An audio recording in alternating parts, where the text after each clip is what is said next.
C'est démarré. Alors, bonjour tout le monde. Au nom du Conseil des maires, je vous souhaite la bienvenue à cette séance ordinaire qui se tient maintenant en visioconférence, bien sûr, avec l'arrêté ministériel 2020-029 qui a été adopté le 26 avril dernier concernant la lutte contre la propagation du virus COVID-19 et suivant la loi de ce mercredi 11 novembre 2020 à 16 heures. Alors, tous les membres du Conseil sont présents. Et vous avez bien sûr la directrice générale, Mme Karine Horvat, qui est avec nous. Alors, nous avons le projet d'ordre du jour où nous avons aux affaires nouvelles un seul point à ajouter en 17.1, qui est l'autorisation pour la signature du bail avec l'Association touristique régionale de Charlevoix. Alors, voilà ce qui complète les affaires nouvelles. Alors, je n'ai pas besoin de faire la lecture du projet d'ordre du jour, Karine, ou je la fais au complet? Non, ça va. Il y a une proposition pour retirer un point, par contre, à l'ordre du jour. Oh oui, c'est vrai, on a un point à retirer. Au niveau du service de l'aménagement du territoire, le point 12, CPTAQ, c'est retiré pour cette semaine. Nous y reviendrons en novembre, à la fin novembre. Alors voilà, est-ce que j'ai une proposition pour accepter l'ordre du jour? Je propose l'ordre du jour. Merci, M. Fortin. Alors, vous avez au point 2 l'adoption du procès-verbal de la séance ordinaire qui a eu lieu le 14 octobre dernier. Alors, je prendrai... est-ce que vous avez des questions? Non. Des corrections? Ça va pour tout le monde? Proposé. Monsieur Patrice Desgagnés qui propose le procès-verbal de la séance du 14 octobre. Au point 3, vous avez l'adoption du procès-verbal de la séance du comité administratif du 28 octobre 2020. Là encore, si vous avez des questions ou des corrections, ça va? Proposé par Je propose. Patrick Lavoie. M. Patrick Lavoie. Merci. Vous avez au point 4 l'adoption des déboursés et des comptes à payer. Alors, Mme Horvat, est-ce qu'il y avait des choses à rajouter? Oui, vous avez reçu la liste des comptes supplémentaires et également 3 comptes là, à payer en date du 11 novembre 2020 qui sont des dépenses supérieures à 5 000 mais prévues au budget toutefois, donc pour, entre autres, le versement à PG Solutions Incorporées et le paiement de licences informatiques pour le service incendie, administration, évaluation, au total de 50 940,81. Parfait. Ça va pour tout le monde? Est-ce qu'il y a d'autres questions sur les comptes? Non. Proposés par Madame Sandra Gilbert. Merci. Alors, nous avons maintenant au niveau de l'administration générale, au point 5, Chambre de commerce, le renouvellement du partenariat. Alors, nous avons discuté avec Mme Joanne Côté, la directrice de la Chambre de commerce, pour le renouvellement du partenariat. Alors, le Conseil des maires a décidé, bien sûr, de renouveler son adhésion à la Chambre de commerce et que ce partenariat se traduise par des contributions suivantes. Alors, pour 2020-2021, c'est 4 000 $ où nous allons ajouter 1 000 $ concernant, surtout en lien avec la COVID, alors une année quand même difficile pour la Chambre de commerce. Pour l'année 2021-2022, c'est 4 000 $ plus l'IPC. Et pour 2022-2023, 4 000 $ plus IPC. Alors, c'est bien conforme à ce qu'on a discuté. Est-ce que j'ai une proposition? Proposé. Monsieur Patrice Desgagnés. Merci. Vous avez au point 6 les travaux de mise à niveau du réseau informatique, l'octroi d'un contrat à ISR. Alors, c'est un contrat qui est octroyé de 29 144 $ avant taxe à l'entreprise ISR afin de procéder à la mise à niveau du réseau informatique conformément aux actions prévues dans la soumission numéro 118 présentée à la MRC le 6 octobre 2020. Alors, cette dépense sera répartie entre les départements de l'administration générale et de la sécurité incendie selon les actions estimées pour chacun de ces départements. Est-ce que j'ai une proposition? Propose. Monsieur Patrick Lavoie, merci. Au niveau du service de développement local et entrepreneurial, SDLE, vous avez, dans le cadre du Fonds régional de la capitale nationale, l'octroi financier à 2 promoteurs. Alors, nous avons un premier projet qui est pour l'implantation et le démarrage d'une nouvelle entreprise. Et les promoteurs sont les montagnards de Charlevoix. Une aide financière accordée de 50 000 $. Vous avez aussi l'implantation et le démarrage d'une nouvelle entreprise qui est Hydromel Charlevoix Incorporé pour un montant de 50 000 $. Alors, l'analyse, bien sûr, a été réalisée par l'équipe du SDLE et les recommandations formulées au Conseil de la MRC de Charlevoix quant à l'octroi d'une aide financière à ces 2 entreprises sont les montants que nous venons de vous donner dans le cadre du Fonds régional de la capitale nationale. Alors, proposé par M. Pierre Tremblay. Tout le monde est d'accord avec ça? Oui. Oui. Merci. Je veux juste, par contre, informer les journalistes que vous allez recevoir là, dans les prochaines minutes le communiqué de presse là, qui explique un peu les 2 projets là, qui sont soutenus par la présente résolution. Un petit mieux que j'en parle ou c'était correct comme ça, Karine? Voulais-tu que j'explique un peu le... Non, j'avais seulement que les 2 montants. Est-ce que tu veux que j'en parle ou je laisse ça comme ça? Ça va comme ça? Parfait. De toute façon, vous allez tout prendre ça dans les nouvelles sur Charlevoix et sur CIHO. Et on continue au point 8 avec le fonds, le fonds de, tu le dire, projets spéciaux, projets spéciaux, le fonds régional ruralité, c'est ça? Le fonds région ruralité. Région ruralité. Ah, c'est toujours difficile pour moi ces trois lettres-là, pourtant. Alors, on parle ici, bien sûr, que le Service de développement local et entrepreneurial, toujours le SDLE, qui dispose d'un fonds destiné à soutenir les promoteurs qui souhaitent réaliser des projets spéciaux, générant des retombées socio-économiques dans le volet projets spéciaux. Alors, le volet projets spéciaux, dont l'aide maximale est fixée à 5 000 $, est financé par le fonds Région Ruralité attribué à la MRC de Charlevoix. Alors, la recommandation du SDLE quant à l'octroi d'une aide financière à des promoteurs est bien sûr le montant de 5 000 $ pour le soutien au développement de l'organisme de démarrage d'une boutique et le promoteur est la Corporation de métiers d'art en Charlevoix qui sont venus s'installer sur la rue Fafard à Baie-Saint-Paul. Alors, je prendrai une proposition, s'il vous plaît. Propose. C'est efficace, M. Lavoie, cet après-midi? Après ça, j'arrête. Même chose, il y a un communiqué là, qui va être transmis aux journalistes en lien avec ce projet-là. La même chose. On est d'accord avec toi, Patrick, c'est correct. Alors, on parle du ministère de Culture et Développement culturel et culture, en tout cas, on va-tu le dire, le ministère culturel, non, ministère, Karine. De la culture et des communications. C'est les communications. Renouvellement de l'entente du développement culturel au point 9. Alors, c'est le renouvellement pour 3 ans. Bien sûr qu'on est toujours fiers de renouveler cette entente-là avec le ministère et que ce sera pour les années 2021, 2022, 2023. Alors, attendu que l'enveloppe budgétaire assortie à l'entente de développement culturel permet d'initier, bien sûr, de poursuivre et de soutenir et de réaliser des initiatives et projets culturels importants sur notre territoire, que la culture est un créneau de développement économique et social prioritaire pour la MRC de Charlevoix. Alors, nous avons pris connaissance, bien sûr, du plan d'action triennal qui nous a été présenté par Mme Annie Vaillancourt, par notre agente de développement culturel, et prenant, bien sûr, en considération les priorités issues des exercices de planification à l'échelle des municipalités locales et de la MRC. Alors, la MRC confirme sa contribution financière à la réalisation de l'entente en injectant la somme de 30 000 $ annuellement pour les années 2021, 2022, 2023 sur une somme imputée au Fonds Région Ruralité. Alors, la MRC de Charlevoix, il va pour un montant de 90 000 $ sur 3 ans, soit 30 000 par année.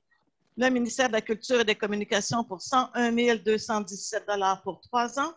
La CEPAC, un montant de 1 000 $ pour l'année 2021, ce qui fait un grand total de 192 217 $ pour 3 ans. Alors, je prendrai une proposition, s'il vous plaît.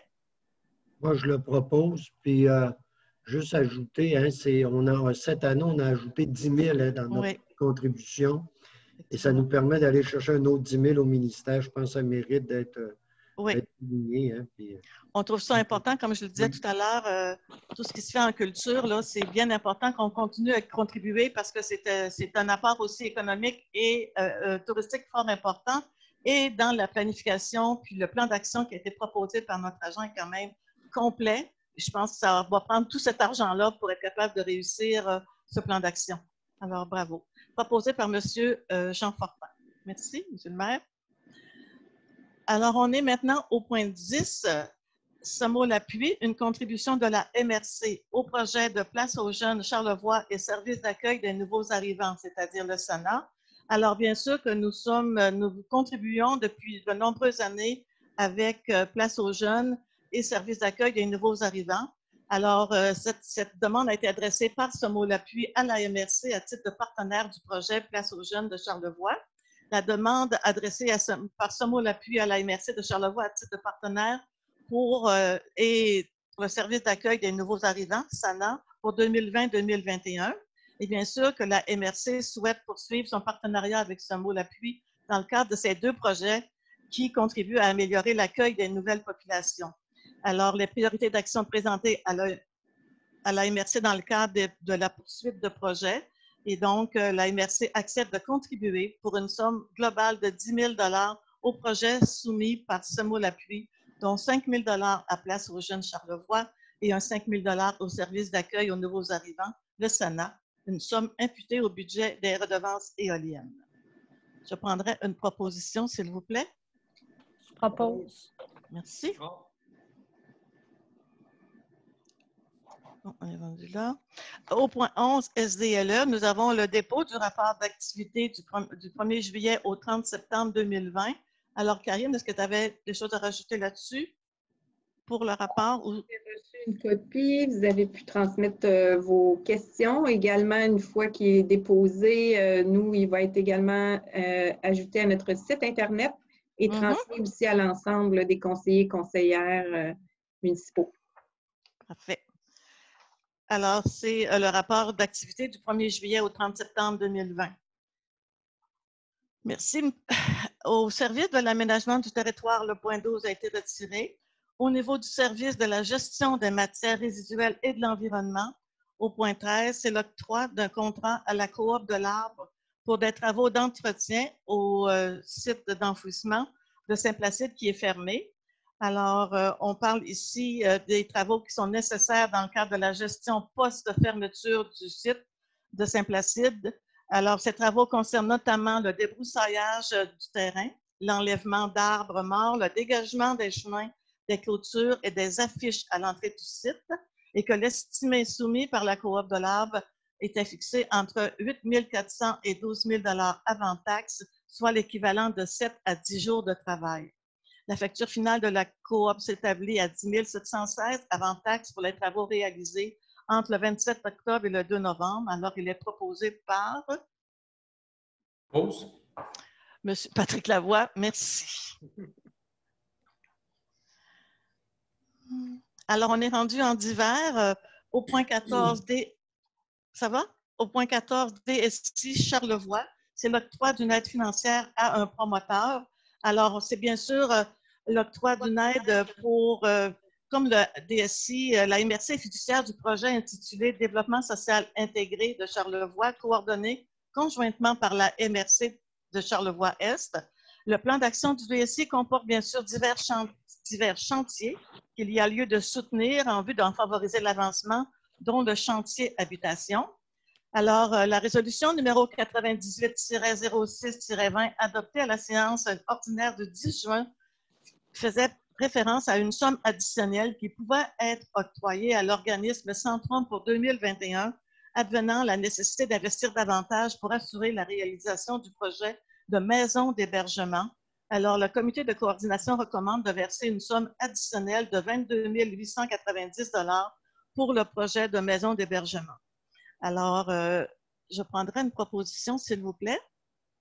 Pause. Monsieur Patrice Desgagnés, merci. Alors, la maison d'hébergement pour hommes, nous avons déjà fait par le passé un premier versement de 22 870. Celui-là est à 22 890. Alors, c'est bien sûr ce projet qui permet d'offrir un service d'hébergement temporaire aux hommes qui vivent des problèmes personnels ou conjugaux. La somme demandée contribuera à la location d'un local, à son aménagement, aux frais d'électricité, aux honoraires des accompagnateurs, accompagnatrices de la maison. Alors, le projet total de ce chantier ou de ce projet d'achat de local ou de location est un projet de 150 000 $. Et bien sûr, c'est toujours les enjeux de trouver des partenaires différents. Mais pour le DSI, ça faisait partie de son chantier habitation. Alors, voilà. Merci. Alors, vous avez au point 15 l'adoption de la politique MADA de la MRC de Charlevoix. Alors, la MRC a amorcé en 2019 un renouvellement, bien sûr, de sa politique municipalité amie des aînés, qui a été soutenue financièrement par le ministère de la Santé et des Services sociaux. Cette démarche a permis aux municipalités de la MRC d'élaborer des politiques et des plans d'action spécifiques dans chacune de leurs municipalités qui correspondent à leur réalité. Et l'objectif global de cette démarche est de permettre aux citoyens de vieillir tout en demeurant actifs au sein de leur communauté.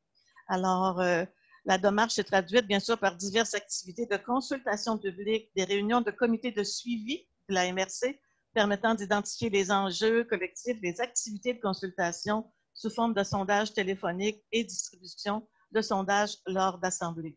Alors, s'il vous plaît, je prendrai une proposition pour l'adoption de la politique MADA. Je vais le proposer.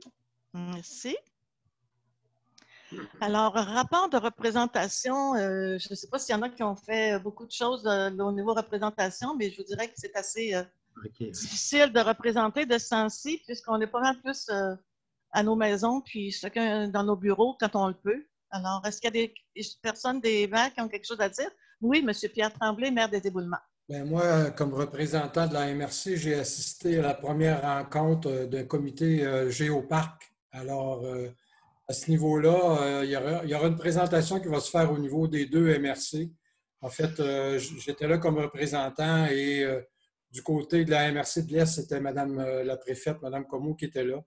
Alors, on voit un grand intérêt à participer à ce projet. Alors, il y aura une présentation qui va se faire, comme je disais, pour expliquer un peu qu'est-ce qu'un géoparc et c'est quoi les implications un peu des deux MRC.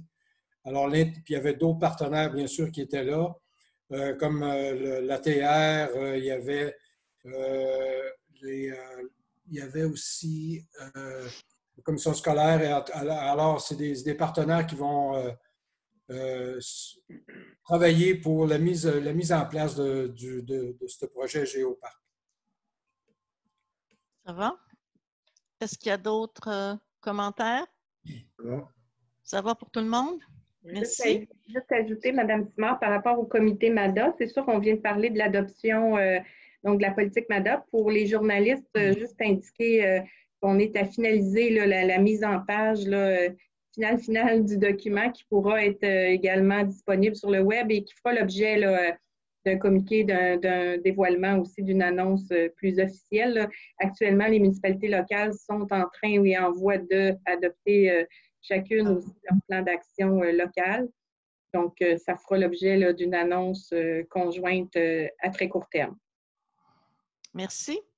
Alors, nous sommes maintenant au point 17, affaires nouvelles, en 17.1, l'autorisation de signature du bail avec l'Association touristique régionale de Charlevoix. Alors, bien sûr, c'est concernant le renouvellement de l'espace de bureau qui est loué au 6 rue Saint-Jean-Baptiste, qui appartient à la MRC de Charlevoix. Les modalités convenues dans le cadre de cette convention, incluant l'usage des lieux loués, le loyer, les inclusions et exclusions, les obligations des parties diverses de clauses usuelles. Alors, le loyer sera établi sur la base de l'IPC de l'année précédente ou selon une augmentation minimale de 2 advenant un IPC inférieur à 2 et pour lequel la valeur de référence au 31 décembre 2020 est de 500,68 $ mensuellement, soit 6 008,16 $ annuellement. Alors, s'il vous plaît, une proposition. Je propose. Monsieur Jean Fortin, merci. Je penserais que Patrick le ferait, mais c'est pas vrai. Il a failli te dépasser. Être avant toi. Bon, voilà. Alors, c'est terminé pour les affaires nouvelles. Au courrier, Mme Horvat. Vous avez reçu le résumé du courrier. Je n'ai pas de courrier supplémentaire là, depuis l'envoi qui vous a été fait. OK. Alors, au niveau des questions, c'est évident qu'on n'en a pas non plus. Alors, je vous remercie, messieurs. Je vous remercie, Mme Horvat, et à toute la population. On se souhaite à se revoir pour une prochaine séance. Alors, merci et à bientôt. Bonne soirée. Je propose la levée de l'Assemblée. Je l'avais encore oublié. Merci encore, Patrick.